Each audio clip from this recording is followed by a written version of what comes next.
Alright guys, so we got something a little bit different here.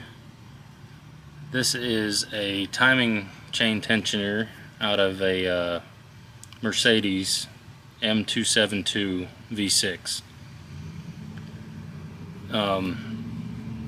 We tried to do the timing on this vehicle several times and couldn't get the timing right, and we didn't realize that this thing was causing our problem, this tensioner. And everywhere online says that you have to replace it, and it took me forever to find any information on it. But these can be reset. They do not have to be replaced. It is a little tricky to reset it, but they can be reset. So this is it reset after I've messed with it. It's been taken out. This is an extra one. The car is already running and good to go now, but this here is a pain in the butt if you don't know and you haven't done it before. A lot of people do struggle with the timing on these engines. They are a little bit difficult and a little bit different than other engines to do timing. But at the end of the day, our main issue was this tensioner. We didn't realize it had to be reset, and so you reset it, and then once you put it back together, it looks like this. And you put it in the vehicle, and then you turn the engine backwards about a quarter turn, which is counterclockwise, and then you turn it clockwise a full rotation. And as you turn it clockwise, you'll hear this thing extend. You'll hear crank, crank, crank, crank, crank. It sounds like a ratchet. And it's here, I'll do it for you now, but all it does, you turn it backwards, it presses on this side and then releases to the proper tension. Us not realizing that and sticking it in without it being reset, it was out here to its full extension, and it was just shoving the timing chain in so far that it was pushing it out of time. So we kept getting a out of time check engine light, and then you read it with the OBD2 and it would say it was out of time. Multiple different ways it would say it was out of time. So anyways, got that all figured out, and now so you turn it backwards and you're going to hear this sound here.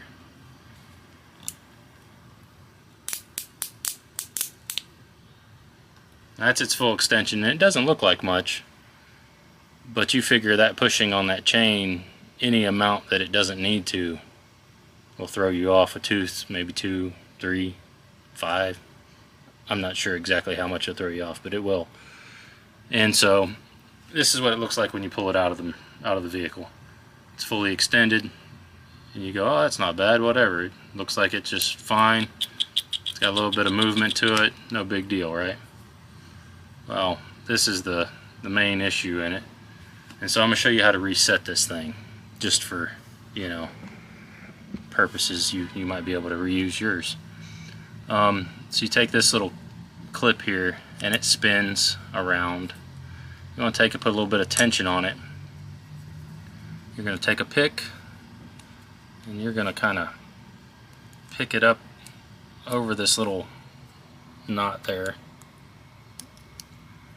So you just want it over that little circle, and you're going to spin this all the way around. And on the opposite side of that knot, you're going to find this guy. And notice which way this goes in. Okay? This flat side is towards, you know, the outside of your engine. So notice the way that goes in. If you don't get this right, it won't properly do its thing. So we're going to pull that out. We're going to set it to the side. Now we got this little wire. I don't know if you can see. There's a little wire here on the end. Little C-clip kind of thing. Looks like just a piece of wire. And so what we're going to do is make sure it's turned the proper way. Alright. And then we're just going to pick at this and get it up over this little lip. It's not too hard to do, but be careful, you will stab yourself. I have stabbed myself doing this a few times. And so you get it there, and it's in a kind of a resting spot there where it's at now. We want to get it all the way over here into this little V groove, or to the flat side of this groove here. I know it's very hard to tell. Yeah, you can see the flat side. You can see where I'm at now. We want it to be down here. So we're going to push it down a little more. You got to get it up over that lip. Oh, see, I almost stabbed myself. So you got to get it up over that lip, which is probably the most difficult part. And I just push it like that.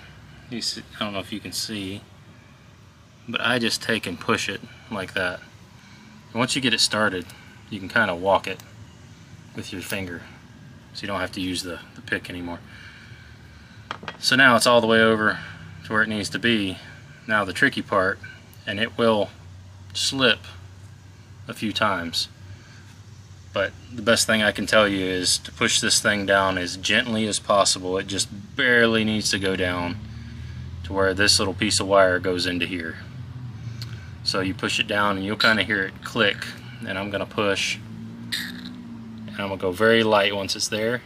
It's there, real light, real light. See, that's very tight. Okay, it latched in. Now sometimes it takes 4 and 5 times of doing that to get that to latch in proper. It's just a pain in the butt, but you don't have to spend whatever money and shipping to get a new one of these if you don't have to. I don't know if these come with the timing kit. I didn't have to do the timing on mine, but I had to remove the timing so that I could change some things on that engine. But anyways, so this guy goes back in, like I stated before, with the little line on the bottom there, so that,